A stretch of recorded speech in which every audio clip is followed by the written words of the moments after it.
Hello everyone, আমার একটা নতুন ভিডিওতে তোমাদের সকলকে অনেক অনেক ওয়েলকাম। আর আজকে সকাল সকাল চলে এসেছি। দেখো আমি এখানে লাগিয়েছি মটর শাক, ছোলা শাক, টক পালন, সাদা পালন আর ধনেপাতা, তারপরে ওলকপি, ফুলকপি, বাঁধাকপি, বরবটি, শিম, উচ্ছে, তারপরে চ্যাপ্টা শিম, মানে অনেক কিছুই লাগিয়েছি। তো এখন হচ্ছে এখানে দেখো মটর শাক হয়েছে কেমন, তো ওগুলোই কাটবো। আর এখানে উচ্ছে গাছটা দেখো, এটা সব থেকে ছোটো উচ্ছে গাছ, আর বড় উচ্ছে গাছে উচ্ছে ধরেছে অলরেডি।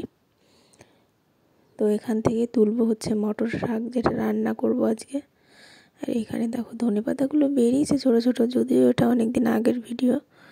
তো এই দেখো,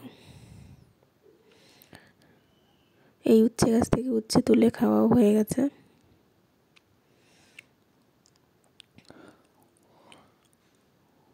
আর এইখানে দেখো কাঠগোলাপ গাছে কত সুন্দর কলি এসেছে, একটা ফুলও ফুটেছিল। আর এখানে এখনো ফোটেনি, ছোট ছোট ছোট ছোট আছে।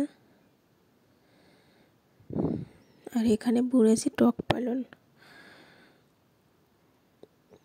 একদম অল্প অল্প করে বুনেছি, কারণ একা একা বাড়িতে থাকি, তো কেউই মানে তেমন খাওয়ার লোক নেই, এই জন্যে। আর প্রতি বছর বেশি করেই বুনি, তো সেইগুলো সবাইকে দেওয়া হয়। আর এই বছর আর অতটা করে উঠতে পারিনি, পুচকি যেহেতু ছোট রয়েছে। আর এখান থেকেই তুলবো হচ্ছে মটর শাক।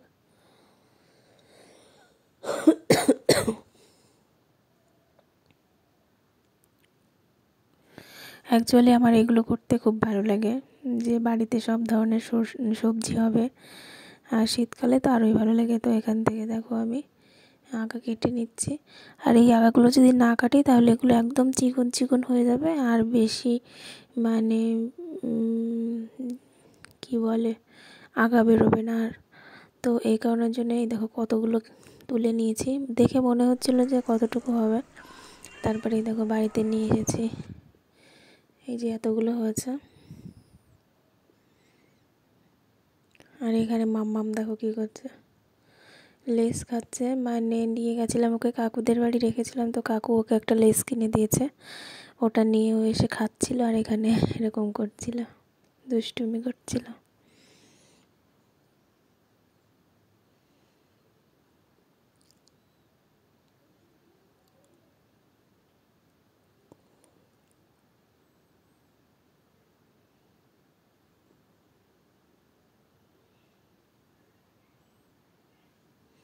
তো এখন এগুলোকে কেটে ধুয়ে মানে মানে আগাগুলো ছাড়িয়ে ধুয়ে নিয়েছি। আর এখানে দেখো বেগুন আর আলু দিয়ে করব তরকারি। তো মাছ এনেছে, এই দেখো খোলসে মাছ এনেছে কতগুলো, ওই 400 মতো হবে। আর এখানে চিংড়ি মাছ, আর এখানে এনেছে রুই মাছ। তো এগুলোই রান্না হবে আজকে। তো মাছগুলোকে আমি ভালো করে ধুয়ে বেছে নিয়েছি, আর এখন রান্না করব। তো ফার্স্টেই আমি এই দেখো মাছগুলোকে ভাজতে দিয়েছি, এগুলো সব খোলসে মাছ, এগুলোকে ভাজতে দিয়ে দিয়েছি। আর পাশে আর একটা কড়াই বসিয়ে দিয়েছি, এটাতে মাছও ভাজা করবো। আর এখানে হচ্ছে তোমার ভাত বসিয়ে দিয়েছি। তো এখন এই যে চিংড়ি মাছটা এখানে ভেজে নিচ্ছি।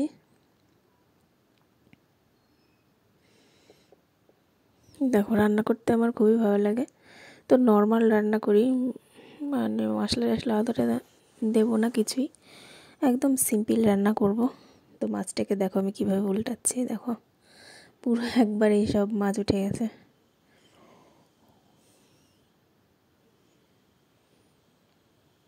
আর এই মাছগুলো কিন্তু ভাজা খেতেও খুবই টেস্টি লাগে, যদিও আমি যখন থাকি একা একা আমি এইসব মাছ খাই না, কারণ আমি কাটতেও পারি না ভালো করে, এই জন্যে আমি খাইও না। আর ভালো লাগে মানে অতটাও আমার ভালো লাগে না, কিন্তু আমার বর খুব ভালো খায় এই মাছগুলো।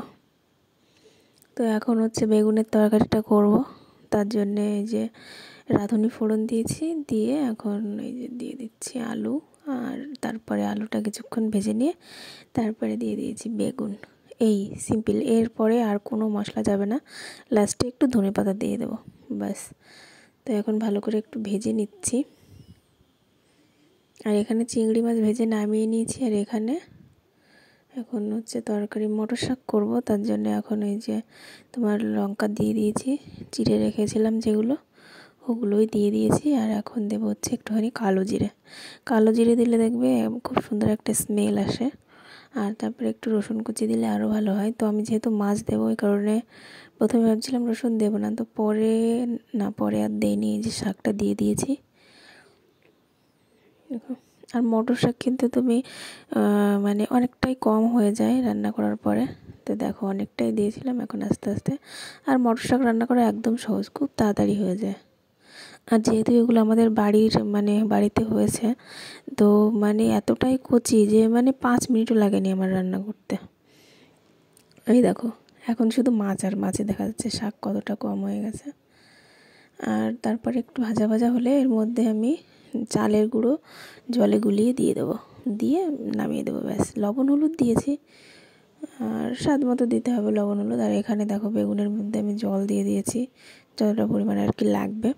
তো এই মাছের মধ্যেই মানে এই তরকারির মধ্যেই ওই যে মাছগুলো ওগুলো দিয়ে দেবো। আর এখানে দেখো চালের গুঁড়োটা গুলে নিচ্ছি আমি জলে। চালের গুঁড়ো তো অত ভালো না, কেনা চালের গুঁড়ো তো ওই মানে একটু দানা বেশি, মানে একদম মিহি না।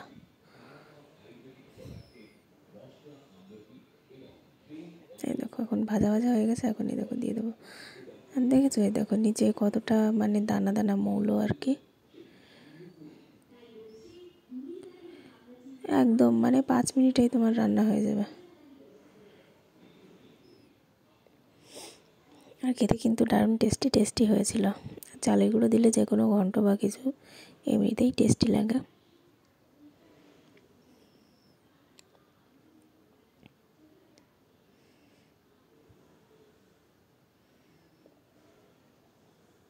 ওই মানে একটু ফুটবে। আর এখানে দেখো হয়ে গেছে প্রায়।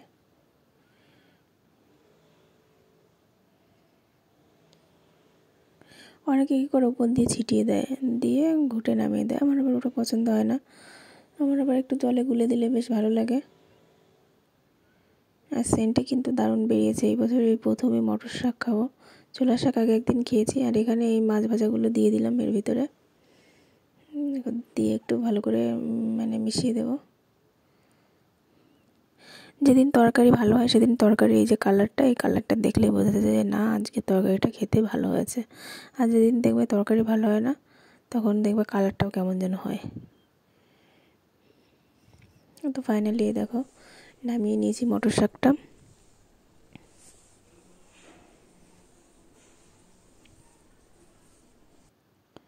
আর এখানে আমি এখন দিয়ে দিয়েছি একটুখানি ধনে পাতা। এটাও হয়ে গেছে একদম, কোনো দেখো বিনা মশলায় তরকারি, কত সুন্দর কালারও হয়েছে, দেখো কত সুন্দর।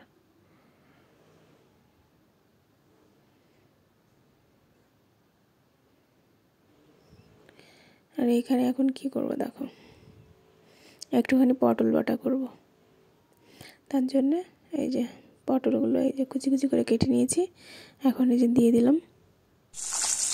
তারপরে হচ্ছে লাস্ট করেছিলাম মাছ ভাজা, গরম গরম মাছ ভাজা, রুই মাছ ভাজা।